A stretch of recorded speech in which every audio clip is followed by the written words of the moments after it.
My name is John Grimes. I'm the Chief Executive of the Smart Energy Council. So the Smart Energy Council is a peak industry body. We represent more than 1,000 companies in Australia who do distributed renewable energy of every type, energy storage of every type and scale, electric vehicles, renewable hydrogen, and more.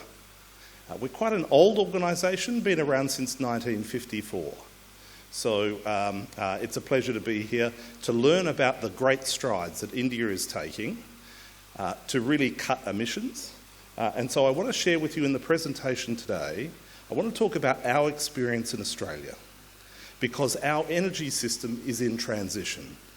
We're actually moving quickly towards a majority renewable grid. And that creates opportunities and it also creates challenges.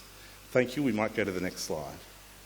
Here is one jurisdiction in Australia. This is the jurisdiction of South Australia. South Australia is one of our states. In 2005, South Australia had no renewable energy in the mix. Today, in 2022, 68% of South Australia's energy will come from renewable energy.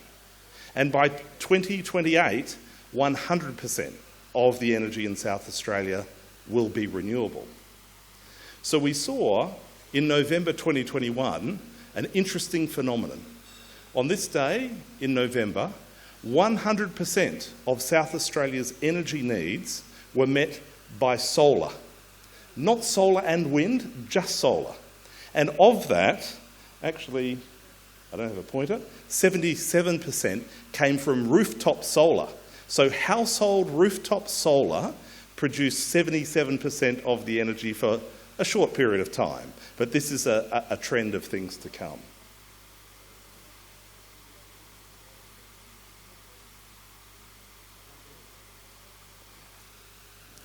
This is the national plan. So the national plan, we have a new federal government in Australia, and the national plan is to deliver 82% renewables by 2030. Today, we're about 32%. So we're going to have a massive build program between today and 2030. And you can see here, 2023-24, you can see the coal, brown coal, black coal, and the gas in the electricity mix. Now, this is our energy expert planners called the Australian Energy Market Operators, and they've modelled what's going to happen to the energy system in Australia. And what you can see is that renewables are taking an increasing share, but the amount of coal and gas in the system is phasing out over time. Actually, it means that by 2030, 60% of... Beautiful. By 2030, 60% of our coal generation will already have been retired. And by 2043, 100% of coal will be out of the system completely. So this is a massive transformation in our energy system. So we are actually learning how do you run a grid with very high levels of variable renewable energy penetration.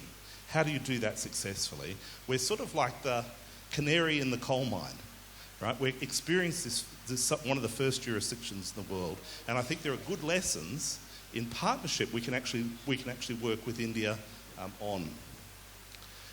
Solar, particularly rooftop solar, has been very popular in Australia.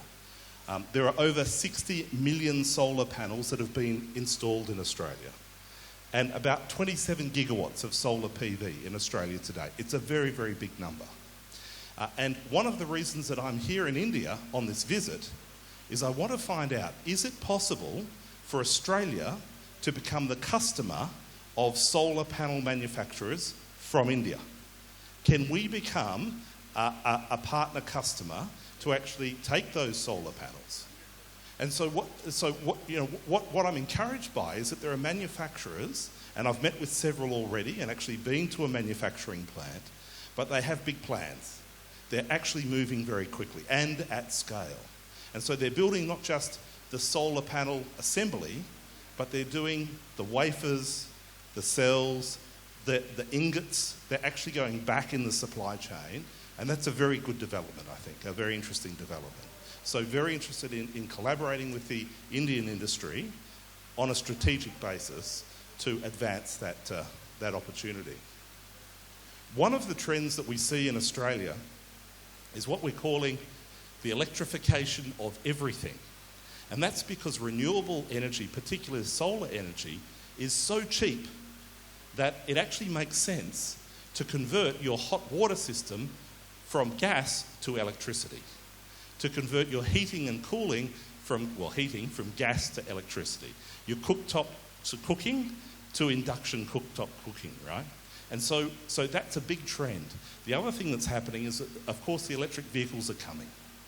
Now, what that means is that we're going to take, this today is the electricity demand in Australia, right? The electricity load in Australia. But we're going to take a lot of what is currently in gas and we're going to turn it into electricity. And we're going to take a lot of what is petrol and diesel in transportation and we're going to turn it into electricity. So electricity is going to become a much, much bigger industry. The grid is going to get bigger. The demand is going to get more, and we're going to power that demand with the cheapest and the cleanest source of energy, which is renewable energy. Now, of course, this does create some challenges. So in South Australia, 1 in 3 households has rooftop solar. So now in the distribution network, they're experiencing reverse flow of energy. Now, the grid wasn't designed for that, right? For two-way flow of energy. It was designed for one-way delivery of energy, right? So there are many technical things that we're learning. How do you manage that, allow a high penetration of solar, but still be able to run the grid network and do it without having to spend a lot of money, right, on the current infrastructure? So very interesting projects on that. And so our challenge will come. Of course, you've heard of the duck curve, right? The duck curve where you get this lot of solar in the middle of the day, but then a lot of demand in the evening. Well, in Australia, the duck curve is getting bigger and bigger. And so we need to find ways, how do we shift heating load, hot water, electric vehicle charging to the middle of the day when the electricity is so cheap and abundant and freely available?